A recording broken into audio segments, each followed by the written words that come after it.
Hey, want to know the secret to playing the diatonic scales? Well, you guessed it, it's going to be position. So if you've seen my previous videos or you know how to play the pentatonic scale, you probably have some idea of position or the position of your hand on the fretboard. This is where we assign our 4 fingers to 4 different frets and lock our hand into place. Once we've done that, then we can just look at the finger combination going across all the strings to learn a scale shape. So if we looked at the minor pentatonic scale, starting on the low E string, the finger combination would be 1 and 4, and then 1 and 3 on the next 3 strings, and then 1 and 4 again on the last 2 strings. And to learn the diatonic scales, we can do the exact same thing. They're just going to have a few more notes on them, giving us a few different finger combinations. This is because the diatonic scales are really the main scales that most of harmony is built off of.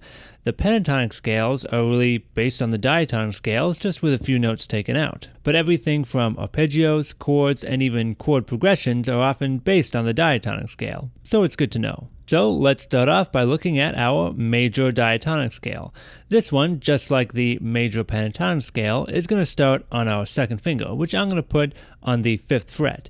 This means we're really in 4th position since my 1st finger is on the 4th fret, but I'm starting on my 2nd finger. So now that our hand is in place, we start on the low E string and just go through the finger combination, starting with 2 and 4. And then 1, 2, 4 on the next string. And then 1, 3, 4 on the next 2 strings.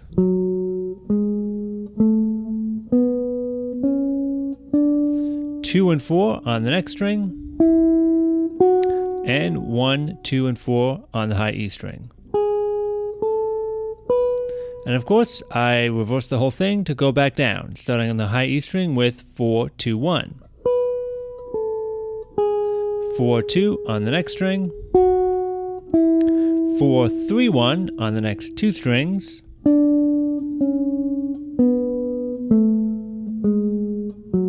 4, 2, 1 on the next string. And 4, 2 on the low E. So you might be thinking, if there's a note under my 1st finger on the high E string, wouldn't that note also be there on the low E string? And yes, it is, but we don't usually play it because we want to stop on the root when we get there. But we'll play it as a part of other scale shapes. Speaking of which, let's have a look at the minor diatonic scale.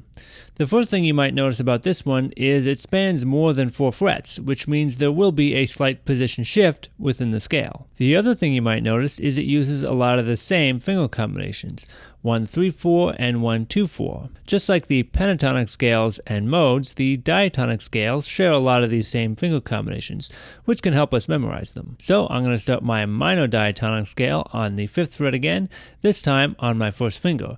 So starting on the low E string, I've got a 1, 3, 4 finger combination on the first 2 strings. And then 1 and 3 on the next string. And then I've got to shift down by a fret, and I've got a 1, 2, 4 finger combination. And then back up by a fret, and 1, 2, 4 again. And then 1, 3, 4 on the high E string. And then I reverse it to go back down. 4, 3, 1 on the high E. 4, 2, 1 on the next string. Shifting down by a fret, and 4, 2, 1 again. Shifting back up by a fret and going to a 3, 1 finger combination. And then 4, 3, 1 on the last 2 strings.